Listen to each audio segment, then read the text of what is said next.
Bueno, los invito a ponerse de pie, los que pueden hacerlo.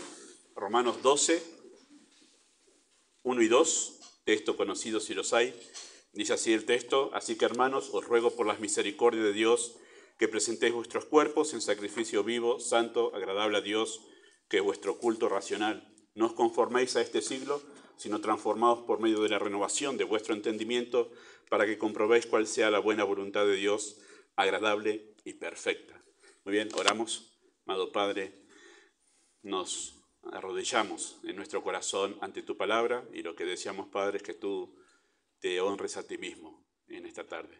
En medio de tu pueblo, congregado, venimos con el deseo de escucharte, de oír la voz del Espíritu de Dios hablando a través de las Escrituras, como lo ha hecho a través de los siglos. Hoy puede hacerlo también, y deseamos, Padre, que trates con nuestros corazones. Tú conoces todos nuestros pensamientos y sabes nuestras necesidades. Así que pedimos que ores más allá de lo que decimos, y rogamos, Padre, que tú sigas hablando al corazón incluso después de esta enseñanza. Oramos en el nombre de Jesús. Amén. Muy bien, pueden tomar asiento. Muchas gracias. Bueno, estudio número 34 de consejería, y hemos derivado en la enseñanza para poder llegar a hablar acerca de la voluntad de Dios. Uno de los temas que entiendo yo son las preguntas más comunes que hay en consejería cristiana. Cualquiera que se dedique a tratar con las personas va a ver que las preguntas más comunes que la gente tiene es: necesito saber la voluntad de Dios sobre esto, aquello o lo otro, ¿sí?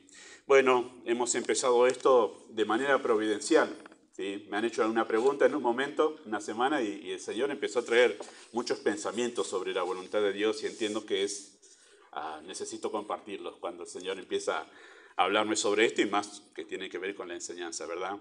Bueno, la consejería bíblica, queridos hermanos, hace lo que la consejería del mundo no puede hacer, ¿sí? ¿Qué es lo que hace la consejería bíblica? Bueno, te confronta con tu relación con Dios, trata con tu pecado, te desafía a una vida piadosa consagrada, te enseña a vivir conforme al Evangelio, te estimula a crecer en tu fe y te guía a depender de la gracia de Dios. Un consejero del mundo, ¿sí?, sea quien sea, no puede hacer nada de eso. ¿Por qué? Bueno, porque no conoce a Dios. Ningún consejero del mundo te va a guiar a ninguna de estas cosas, ¿sí? No conoce a Dios. Además, un consejero del mundo no es salvo por la fe, ¿sí? Además, un consejero del mundo va camino a la condenación. Y en su corazón, ese consejero del mundo está enemistado con Dios. Creo que son suficientes argumentos para decir que nosotros no deberíamos ir a buscar consejo a cualquier persona incrédula, ¿verdad? No importa qué títulos tenga colgados en su sala, no tiene ninguna de las cosas, no te va a llevar a ninguna de las cosas que la Biblia te lleva, ¿sí? La consejería bíblica, ya hemos hablado al comienzo de nuestros estudios, ¿sí?, tiene como propósito que ayudarnos mutuamente a tener una correcta relación con Dios. ¿Un consejero del mundo te va a llevar a tener una correcta relación con Dios? No. Entonces, ya de plano, eso sería una razón suficiente para descartarlos.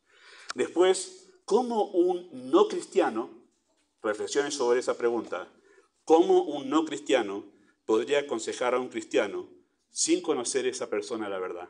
¿Cómo podría? ¿Sería un ciego guiando a alguien que no es ciego? ¿Usted si usted tiene vista, le pediría a un ciego que lo guíe a usted?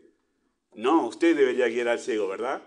Eso es lo que a veces no pensamos cuando se empieza el dilema sobre consejería, psicología o no, terapia o no. Bueno, esta es la respuesta más sencilla, hermanos, sobre este asunto. Y creo que deberíamos razonarlo por ese lado. La persona que no tiene a Cristo está ciega. El que tiene luz soy yo. En realidad yo debería llevar a esa persona hacia la luz. Y no esa persona debería ayudarme a mí con problemas que la Biblia y el Evangelio ya tiene para mí. ¿No sería eso lo más sensato? Bueno, esto deberían ser razones suficientes para saber que nosotros no deberíamos acudir a personas no creyentes, sea quien sea, hermanos, para poder encontrar respuesta a aquellas cosas que tienen que ver con la vida espiritual, ¿sí? ¿No es acaso una incongruencia que quienes conocen la verdad busquen ayuda de quienes están en el error? ¿No es verdad? Supuestamente yo estoy, Jesús salvo, estoy en la verdad. La persona que no conoce a Cristo está en el error. ¿Cómo yo podría ir a buscar verdad en aquellos que viven en el error? Ese es otro de los argumentos para decir, no deberíamos ir ahí, ¿verdad? ¿No es una insensatez que los que viven en la luz sean guiados por los que están en tinieblas? Bueno, son todas preguntas reflexivas para afirmar pensamientos que ya hemos venido diciendo, especialmente porque vamos a afirmar algo de esto en esta tarde, ¿sí? Queridos hermanos, la falta de conocimiento bíblico en algunos creyentes ha resultado en el menosprecio de la autoridad y la suficiencia de la Biblia, de la Escritura, y mientras esos creyentes depositan su esperanza en la sabiduría del mundo. Como el creyente, y esto es un problema muy común hoy en día, descree de la autoridad y la suficiencia de la Biblia para tratar sus problemas que los llevan a la sabiduría del mundo, ¿no? Sea una terapia, sea un psicólogo, sea un consejero, lo que sea. ¿Por qué va ahí un creyente? ¿Por qué se ve necesitado de ir a esos lugares? Bueno, porque descree lo que la Biblia dice. Descree que la Biblia es la palabra de Dios y descree que es suficiente para su vida, para responder a su vida. Entonces hay un problema de relación y de conceptos con las Escrituras, ¿sí? Ninguno de los consejeros del mundo te guiará a buscar la voluntad de Dios. Por el contrario, en realidad los consejeros del mundo reforzarán la idea de que tu propia voluntad debe ser la prioridad. ¿No va a ser eso el consejero del mundo? Sí, no te va a guiar en la voluntad de Dios. Entonces todos estos son todos argumentos para decir, no tengo que buscar consejo de la Escritura para mi vida espiritual, ¿sí? Bueno, esta, queridos hermanos, es precisamente una de las consecuencias de tal error, ¿sí? De buscar consejo en el mundo, ¿sí? De que no te van a guiar en la voluntad de Dios. Muchos creyentes han adoptado una actitud de menosprecio hacia la voluntad de Dios, otorgando un valor supremo a la suya propia y reduciendo a Dios a un simple servidor que existe para ayudarles a cumplir sus sueños. Esa es una de las cosas más comunes hoy en día, ¿sí? Así que nosotros vamos a hablar hoy otro aspecto de la voluntad de Dios con la ayuda del Señor. Ya hemos definido la semana pasada, ¿sí? Hemos definido los tres usos que tiene la expresión la voluntad de Dios en la Biblia, ¿sí? Hemos definido eso, el concepto de la voluntad de Dios. Hoy vamos a hablar de la importancia. Hoy vamos a hablar de la importancia de la voluntad de Dios. Otra cosa que por causa de la era individualista se ha perdido, ¿sí? La importancia de la voluntad de Dios.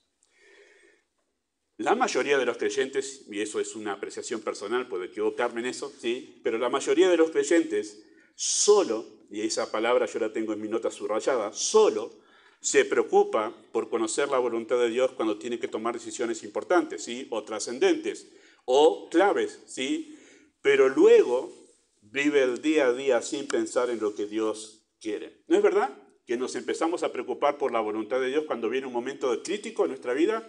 Los jóvenes, en la etapa de juventud, como yo fui salvo siendo joven, lo puedo decir con experiencia personal, nos preocupamos con quién me casaré, dónde trabajaré, quiere el Señor que sirva, y todos estos cuestionamientos que tienen que ver con nuestro futuro, ¿verdad?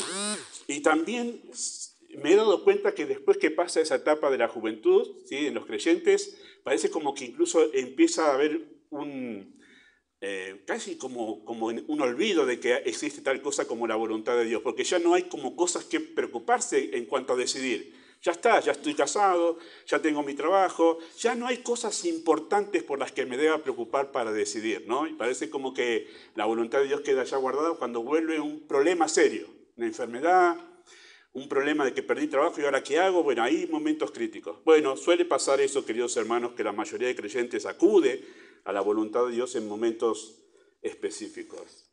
Y esto sucede, en realidad, no debería ser así, pero esto sucede porque desconocen la naturaleza y el alcance de la voluntad de Dios, lo que significa eso dentro del contexto y de la teología bíblica, ¿sí? Así que vamos a hablar de la importancia en esta tarde con la ayuda del Señor, y la importancia de la voluntad de Dios radica en su naturaleza. Y cuando hablamos de su naturaleza es, ¿qué es en sí mismo? Respondemos la pregunta, ¿qué es en sí mismo? O en sí misma la voluntad de Dios, ¿sí? Bueno, básicamente es esto a la luz de la Escritura. La voluntad de Dios es el deseo de Dios, es lo que a Dios le agrada, es su complacencia, ¿sí? Es su deleite. Todas esas expresiones que utiliza la Escritura y algunas más que podríamos tener de seguro, para hacernos entender de qué se trata cuando se habla de la voluntad de Dios. Se habla de lo que a Dios le agrada, de lo que le trae complacencia, aquello en lo cual Él encuentra gozo. Eso es la voluntad de Dios, ¿sí? O sea que la voluntad de Dios se trata de Dios. Generalmente, de manera inconsciente, nosotros hablamos de la voluntad de Dios y inmediatamente la pensamos en relación a nosotros. Pero la voluntad de Dios se trata de Dios primeramente. Y eso es la naturaleza de la voluntad de Dios, ¿sí? Es una extensión de su persona. Y no meramente una norma o una ley. Y aunque nosotros no lo pensamos de esa manera, de manera inconsciente, la mayoría de los creyentes separa la voluntad de Dios de Dios. Y como que son dos cosas disociadas.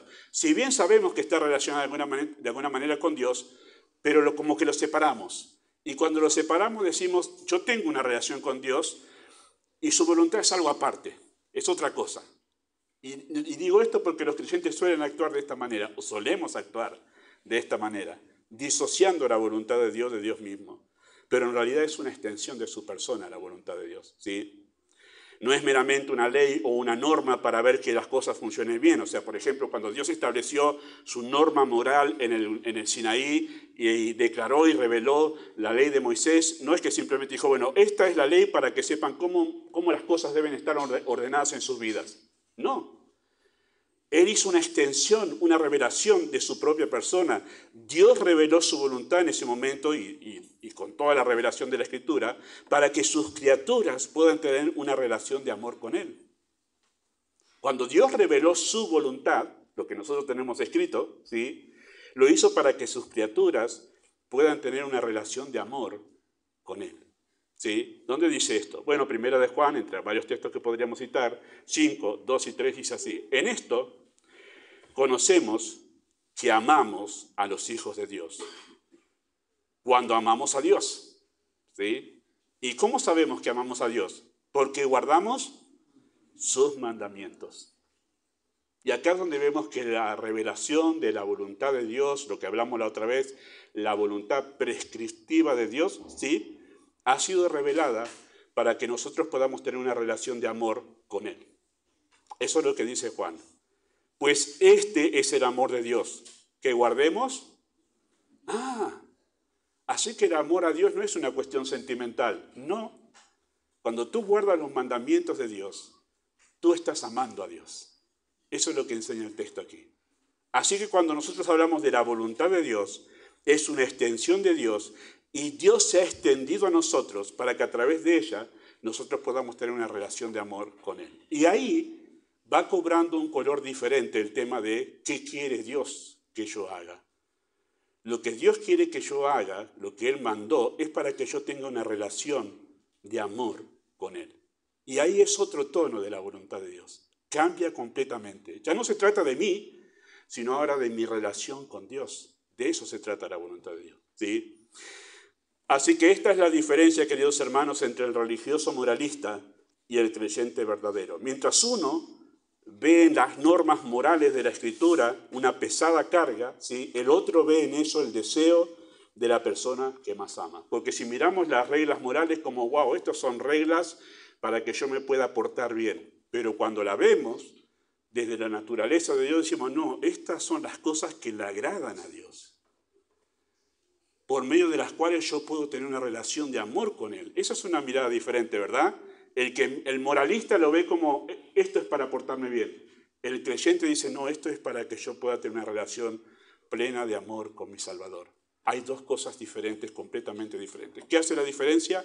El concepto de la naturaleza de la voluntad de Dios. Es una extensión de la persona de Dios, ¿sí? En esto consiste entonces la naturaleza de la voluntad de Dios. Es el punto crítico de la relación con Él. Si quebrantamos justamente esa voluntad prescriptiva, se produce un quiebre en nuestra relación con Él. ¿O acaso no sabemos esto por Primera de Juan nosotros? Que si nosotros pecamos, nosotros rompemos nuestra comunión con Dios. Si bien seguimos siendo hijos de Dios y somos creyentes, pero nuestra comunión con Él se rompió. Entonces sus mandamientos están en realidad para que yo pueda tener una relación pura, clara, limpia con Él, plena, que yo pueda disfrutar de Él. No son meramente cuestiones morales para que yo diga, ando prolijito, me siento satisfecho porque dice, todas las normas las cumplí todas. No se trata de eso, se trata de una relación con Dios. Nuestro fariseo, el que tenemos todos, el que está luchando por la justicia personal todo el tiempo, dice, cumplió, hoy no pequé esta semana, no pequé en aquello que era lo que siempre me tiene con dolores de cabeza. Y decimos, ando muy bien. Pará, ¿y tu relación con Dios? Porque de eso se trata. Si portarte moralmente bien satisfizo solamente tu deseo de justicia personal, pero no te relacionó con Dios, no sirve de nada. No sirve de nada. A veces simplemente el comportamiento prolijo que queremos tener es para satisfacer nuestra carne, pero no para tener una correcta relación con Dios. Y de esto se trata la voluntad de Dios, ¿sí? La naturaleza de la voluntad de Dios. Es el punto crítico de la relación con Él. Bueno, Cristo dijo, entre muchas cosas que podríamos citar de Él, dijo esto: el que me envió, conmigo está. No me ha dejado solo el Padre, porque yo hago siempre lo que le agrada. Dicho en otras palabras, sería: yo hago siempre su voluntad, porque su voluntad es lo que le agrada. Pero Cristo lo veía como aquello que le agrada a Dios, y no simplemente como mandatos y normas que él tenía que cumplir. Él lo veía como aquello que le agrada a su Padre, ¿sí?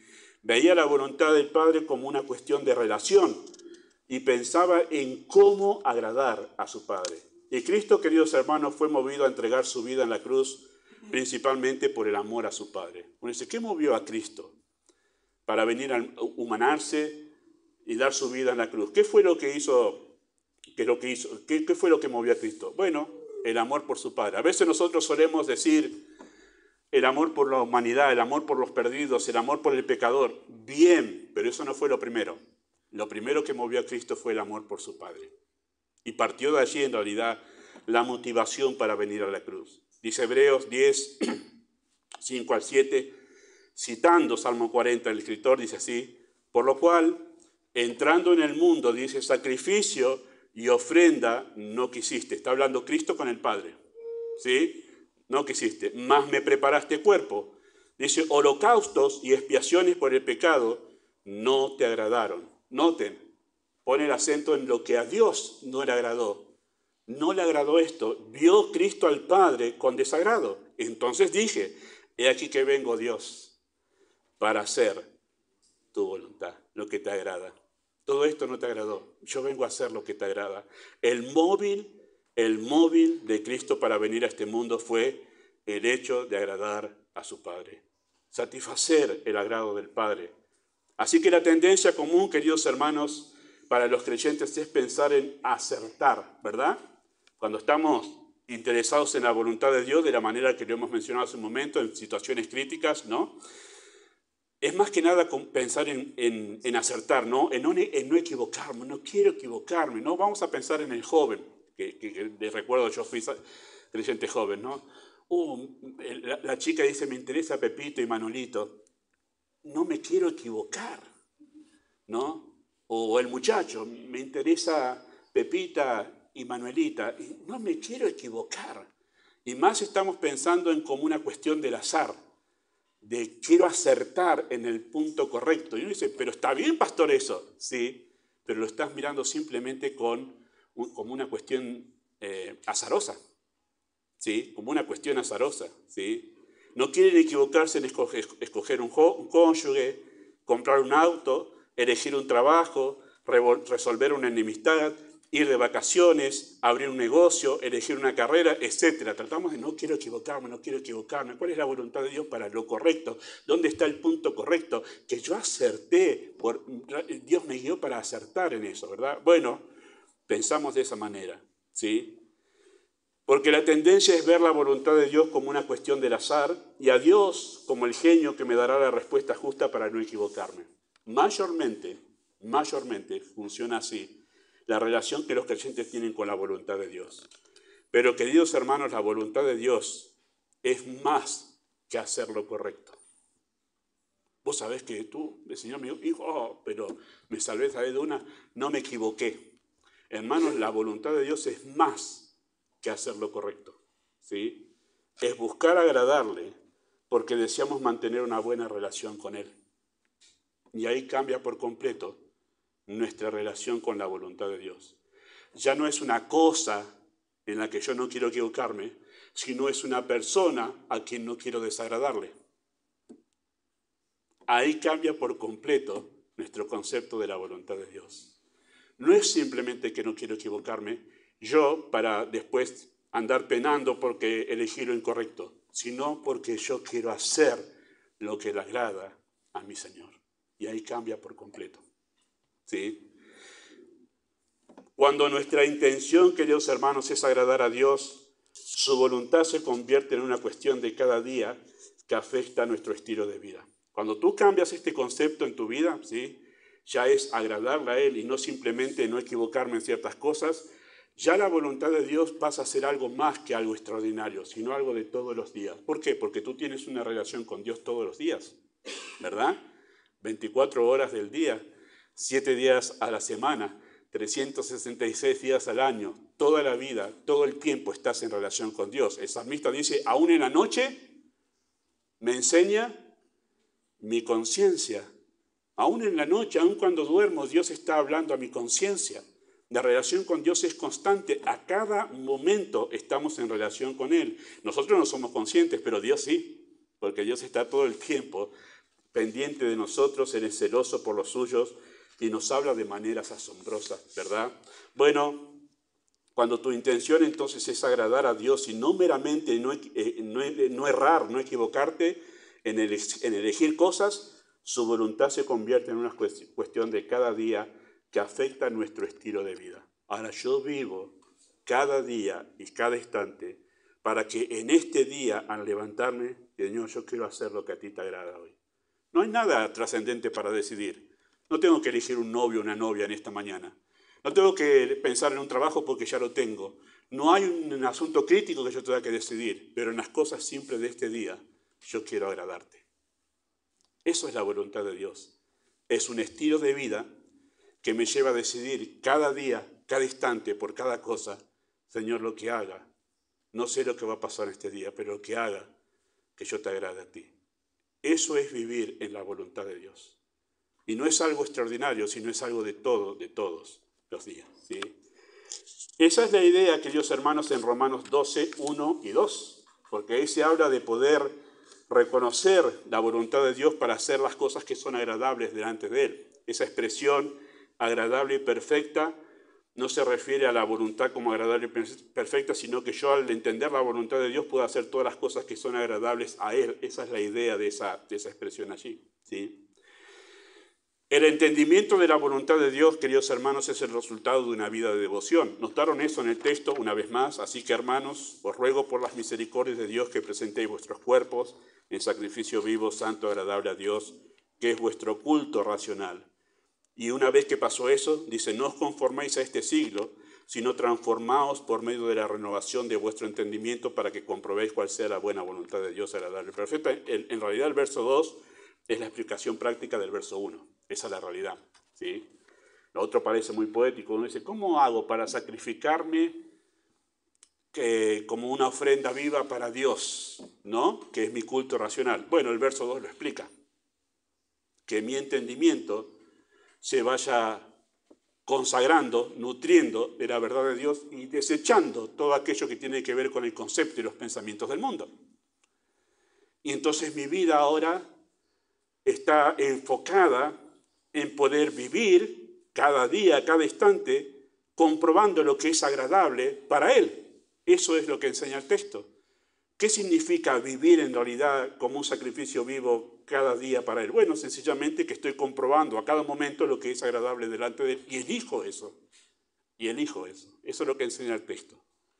Así que la transformación que produce el Evangelio, queridos hermanos, de la que habla este texto, es que ahora mi supremo interés es agradarle a Él, y es agradarle a Él, sacrificando mis deseos para priorizar los suyos. Esa es la transformación que produce el Evangelio en una persona.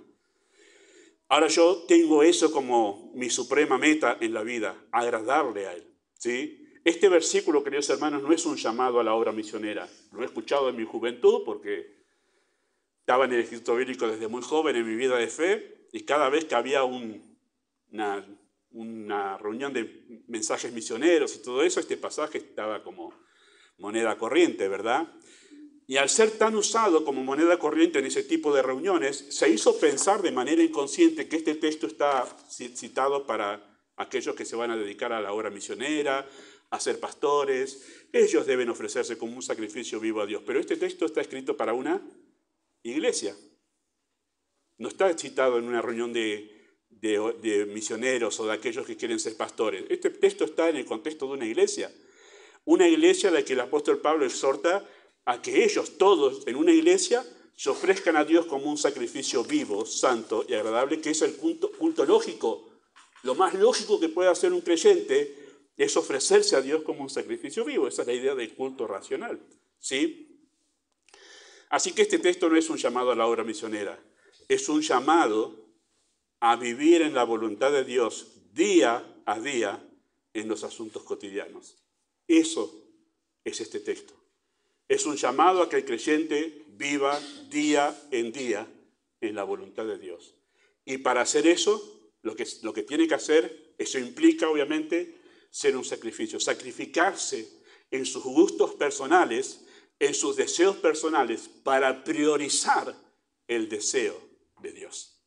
Ahí está el sacrificio vivo. Sacrifico lo que a mí me gusta, porque ahora lo que yo busco es lo que a Dios le gusta. Eso es un gran sacrificio, ¿verdad? La filosofía individualista dice, no, Dios está en realidad para ayudarte a cumplir tus sueños. Mentira. Este texto contradice toda esa engañosa enseñanza. El Evangelio te lleva a morir a tus deseos y a tus gustos para priorizar ahora los de tu Señor.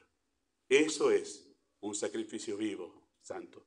Cuando estás en esa condición, tú puedes comprobar ahora lo que le agrada a Dios y estás dispuesto a decir, Señor, es eso lo que quiero hacer, lo mío no importa, lo que yo quiero no importa. Cuando mi preocupación es agradar a Dios, la voluntad de Dios se vuelve relevante hasta en los asuntos más pequeños, ¿verdad? Cuando ya nuestra atención ya no es no equivocarme o acertar en lo correcto, en lo que tengo que elegir, sino que ahora se trata no solamente de no equivocarme, sino de agradar a Dios en realidad, entonces la voluntad de Dios se vuelve algo muy importante. Cuando a ti no te importa Dios, ya no te preocupas por su voluntad. Entonces la voluntad de Dios cada día es algo intrascendente para vos, no lo estás pensando.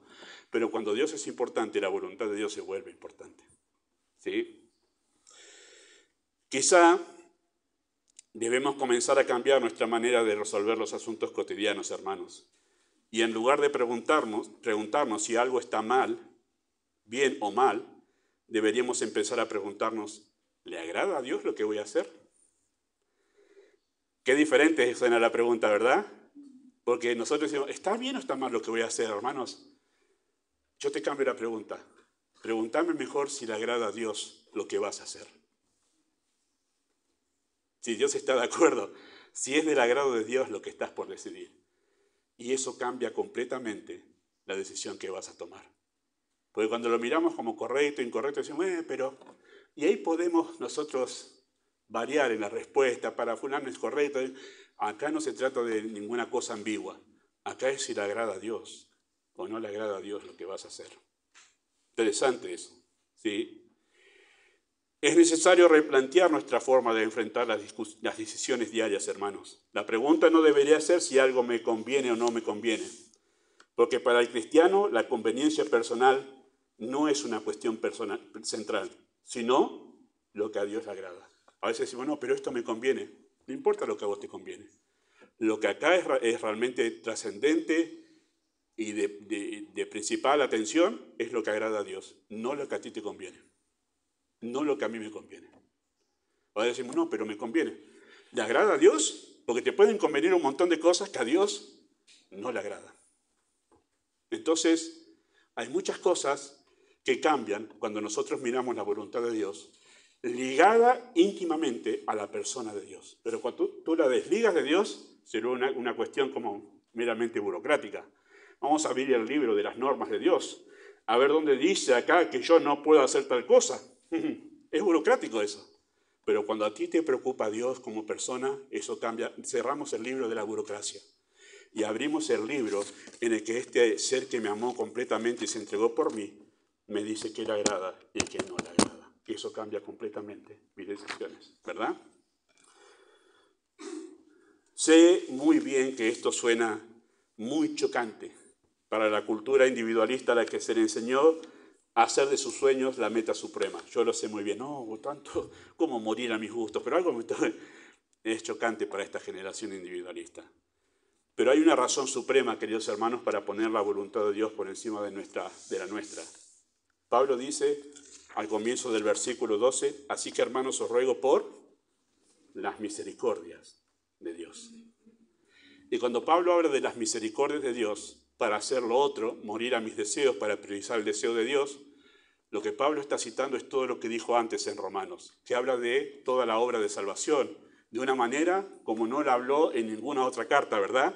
La salvación, justificación, lo que habla de la santificación. Incluso Pablo se va más allá, cuando ya nada existía, y en Romanos capítulo 9, el apóstol Pablo nos lleva cuando no había nada, antes de que las cosas existiesen, y él nos dice, ahí nos amó, y nos eligió sin que haya ningún mérito en nosotros. Y entonces empieza a hablar de las misericordias de Dios de una manera asombrosa. Incluso empieza a decir a la iglesia, bajen los humos, porque miren a Israel, ellos también eran el pueblo escogido de Dios, pero por desobediencia fueron desgajados. Entonces, teme entonces, no sea que tú también seas desarraigado, como diciendo, no se te suban los humos, mira la misericordia de Dios. Entonces Pablo apela a toda esa misericordia para decir ahora, ofrézcanse en sacrificio vivo a Dios, dejen de priorizar su propio deseo y su propia voluntad y empiecen a priorizar el deseo de Dios. Y esto, hermanos, de morir a nuestros sueños, voy a repetirlo y lo subrayo, morir a nuestros sueños no es fanatismo, sino amor correspondido. Es eso. Cualquiera hoy de la generación individualista, usted le habla sobre esto de un poquito más de entrega, un poquito más de, ay, no, eso es fanatismo. Yo no soy fanático. No, no es fanatismo, hermanos, es amor correspondido. Si Cristo se negó a sí mismo para salvarme cuando yo era su enemigo, ¿cómo no negarme a mí mismo por amor a Él? ¿No sería lo más lógico? ¿No sería lo más lógico que yo me niegue a mí por aquel que se negó primero por mí? Siendo yo su enemigo, ¿no sería lógico que yo me niegue a los míos, a mis deseos? Entonces no es fanatismo, hermanos, es la cuestión más lógica que pueda haber en este mundo. Que yo me entregue por entero a aquel que primero se entregó por mí, por entero. Es cuestión lógica, no es fanatismo. Así que el grado de importancia que le damos a la voluntad de Dios revela quién es Él para nosotros. Cuando a ti la voluntad de Dios no te importa, sino que tu deseo es más importante que la voluntad de Dios, tú me estás diciendo que Dios no es importante para ti, que Cristo no es importante para ti. Que te importa más tu deseo que su voluntad. Nuestra relación con Dios se manifiesta, queridos hermanos, en nuestra actitud hacia su voluntad. Ese es el punto crítico, como dije en un momento. Este es el punto crítico de la relación con Dios. Este es el punto crítico de la relación con Dios. Cuando tú te enfrentas, y se enfrenta, mejor dicho, tu deseo con la voluntad de Dios. Acá es el punto crítico. Donde, ¿qué vas a hacer cuando Dios te confronta a decir, sacrifica lo tuyo por lo mío, por mi deseo? Ese es el punto crítico, donde se hace un antes y un después en tu relación con Dios. Así que cuando Dios es la prioridad en tu vida, ya no decides pensando en tu deseo o conveniencia personal, sino pensando en lo que a Él le agrada. Ten cuidado de no caer en el engaño de buscar la voluntad de Dios, pero olvidarte de Él. ¡Wow! ¿Cómo es eso? Que yo busco la voluntad de Dios, pero me olvido de Él. Bueno, hay personas que a veces buscan la voluntad de Dios, pero no a Dios. Porque lo que no quieren es equivocarse, está más pensando en sí mismo de no equivocarse, de hacer lo correcto, estar bien, no pifiarle en algún asunto, pero no les interesa la relación con Dios. Hay muchos personajes que iba a citar acá, o mejor dicho, que estaba pensando, no iba a citarlo, pero me acordé de uno. ¿Se acuerdan que Saúl buscaba respuesta de Dios? Pero Dios no le respondió, porque a Saúl no le interesaba a Dios, y por eso Dios no le habló. Y cuando no encontró respuesta en Dios, ¿dónde fue? A una adivina, a una mujer bruja fue. Ahí está claro que a Saúl no le interesaba en realidad Dios, sino tener la justa, la clara, para ver si ganamos o no ganamos esta batalla. ¿Qué me interesa? Dios, yo quiero que Él me diga si voy a ganar o no voy a ganar. Bueno, hay gente que está muy interesada en la voluntad de Dios, pero no en Dios. Y ese es un engaño muy sutil.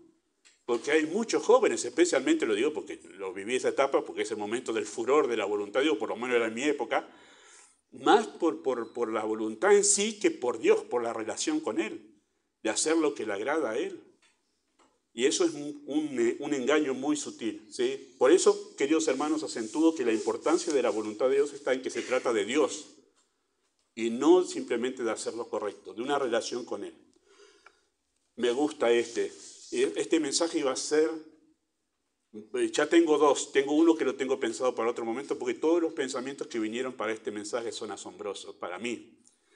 Pero quiero citar un versículo nomás, Salmo 25, 14. La comunión íntima de Jehová es con los que le temen, y a ellos hará conocer su pacto. La expresión en hebreo es la conversación confidente del Señor es con los que le temen. Y a ellos, a los que tienen esa comunión confidente con Él, hará conocer su pacto. Todo Salmo 25 es un hombre que está buscando la dirección de Dios. Y Él dice a ellos, a los que tienen comunión conmigo, a ellos hará conocer su pacto. Esa conversación confidente, ¿sí? Yo voy a hablar en algún momento cosas muy específicas de la voluntad de Dios. Por ejemplo, ya tengo anotado, no sé en cuál estudio va a estar, pero sobre el tema de dejar una iglesia. Hay mucha gente que deja iglesia sin preguntarse y sin buscar claramente la voluntad de Dios. Sí, nosotros hemos tenido una etapa que gente dejaba nuestra iglesia, ¿verdad? Pero en algunos casos les he dicho claramente que no creo que Dios los esté guiando. Pero la gente suele tomar decisiones citando a Dios.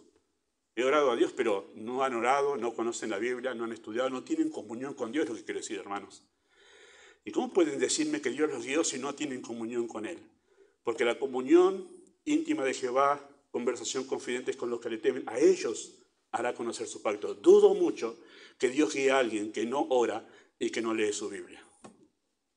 Porque es una cuestión de comunión, de relación con Dios. Y por eso, si tú no tienes esta relación, lo mejor que puedes hacer cuando estás en duda, antes de empezar a decir, bueno, voy a empezar a tener comunión para acertar. Mirá, busca personas que tú sabes que tienen una verdadera relación con Dios para ayudarte y guiarte en las decisiones que tú no sabes cómo tomarlas. Es lo mejor. No le vayas a preguntar a personas que sabes que no leen su Biblia, que no oran y que tienen una vida espiritual dudosa. No vayas a ellos. ¿Qué van a saber de Dios ellos que no conocen a Dios? Y acá es donde viene lo que dije al principio. ¿Cómo vamos a ir al mundo a buscarle un consejero del mundo que no tiene relación con Dios para que me digas cómo solucionar un problema? No es sensato eso. ¿Cuánto tiempo has orado antes de decidir algo? Bueno, muchos creyentes, queridos hermanos, hablan de la voluntad de Dios guiándolos, pero no leen sus Biblias. No saben de lo que es orar.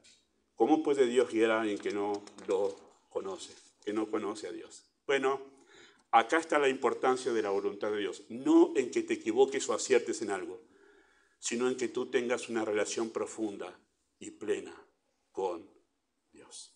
Amado Padre Celestial, deseamos nosotros poder honrarte a ti. Deseamos poder cambiar nuestros conceptos, nuestros pensamientos. Ayuda a nuestra iglesia a cambiar sus pensamientos y sus conceptos de la voluntad de Dios. Que puedan pensar más en ti, en lo que te agrada a ti, que en sus propios deseos. Deseamos que tú guíes y utilices estas enseñanzas para ayudar a tu pueblo aquí a tomar decisiones que los lleven a profundizar su relación contigo y tener en cuenta aquellas que los alejan de ti. Pedimos, Padre, esto, tú seas el centro y la prioridad de nuestras vidas. Damos en el nombre de Jesús.